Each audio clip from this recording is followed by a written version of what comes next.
comme valeurs et qualités humaines. S'engarer, symbole de la fidélité et du courage. S'engarer, humilité, loyauté, dignité, intégrité faite homme.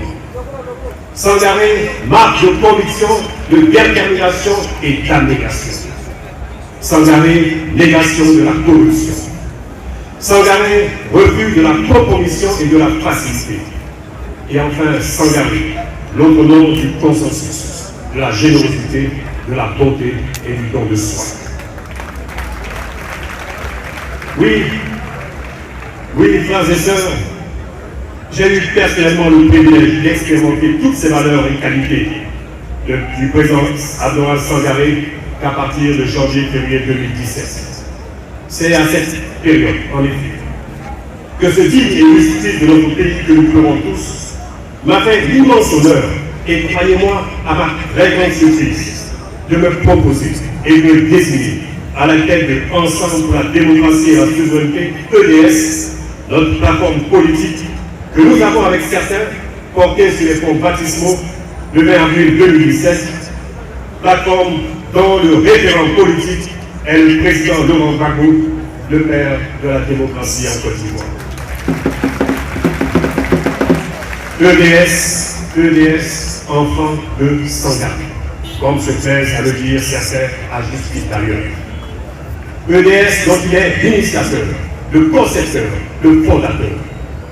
EDS dont il ambitionnait d'être le creuset de rassemblement de toutes les forces vives de la nation, rassemblement de toutes les personnes de bonne volonté, éprise de justice, de liberté, de démocratie, de dialogue et de paix.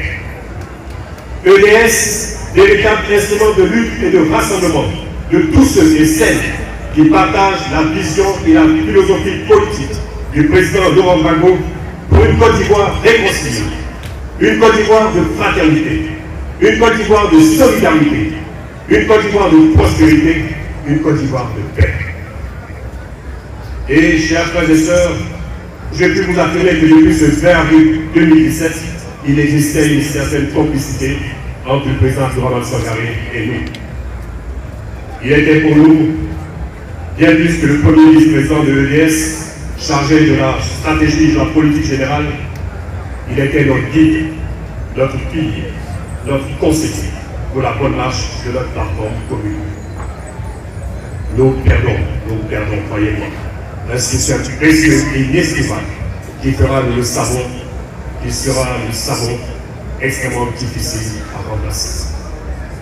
Ensemble, avec tous les autres membres fondateurs et membres des instances de EDS, nous avons ouvert, sur ces recommandations, plusieurs chantiers, dont certains restent inachevés au moment où ils nous quittent. Il s'agit de la lutte pour la libération du président Laurent Gbagbo, du ministre Charles Bégoudé, de la libération de nombreux prisonniers politiques, civils et militaires qui croupissent encore dans les géoles du pouvoir.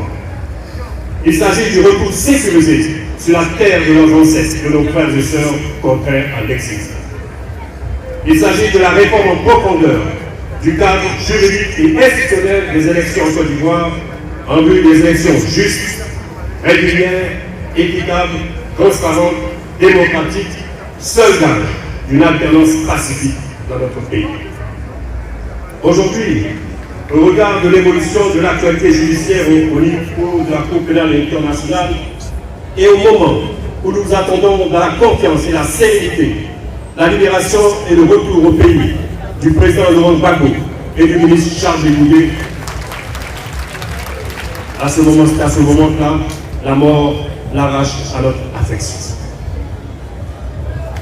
Aujourd'hui, après avoir engagé le combat de la réforme de la commission électorale indépendante, la CENI, par la mobilisation des démocrates, dont les pressions ont contraint le chef de l'État actuel à prendre un engagement dans ce sens le 6 août 2018, le gardien du temple, que dis-je, le bouclier, le rempart de la lutte démocratique, nous faut compagnie par l'unique volonté de Dieu Tout-Puissant et Miséricordieux. Chers frères et sœurs, le temps ne suffira pas pour révéler ici les chantiers inachevés de ce grand combattant de la liberté dont nous nous devons d'honorer la mémoire en réaffirmant ici et maintenant notre engagement à poursuivre sans complexe et sans faiblesse, mais avec plus de détermination, le combat qui a été le sien au service de la Côte d'Ivoire, notre patrimoine commun. Oui, chers frères et sœurs, nous avons le devoir de nous réarmer moralement et psychologiquement pour gagner tous ces combats que nous lègue le président Abdourahmane Sangaré pour le changement démocratique de la Côte d'Ivoire qui passe par la victoire et la reconquête du pouvoir d'État avec le président Laurent Gbagbo à toutes les échéances politiques électorales de 2020 grâce à des scrutins justes, transparents et démocratiques. Oui, le président Sangaré en avait fait une véritable obsession. Nous n'avons pas le droit de décevoir les espoirs nourris par notre illustre disparu, qui a consacré toute sa vie à son parti, aux structures de rassemblement et à la Côte d'Ivoire qu'il a toujours rêvé libre, démocratique et souveraine. Si je n'entre pas dans la terre promise, enjamber mon corps et continuer le combat, sans vous dire où il se trouve le président Abdourahmane Sangaré. Pour EDS, ces propos du gardien du temple sont comme un ordre de mission que nous avons impérativement le devoir de remplir par fidélité à sa mémoire. Nous le ferons ensemble, soyez-en rassurés, et nous en faisons solennellement le serment. Que Dieu qui est amour, justice et vérité, l'accueille dans son paradis céleste.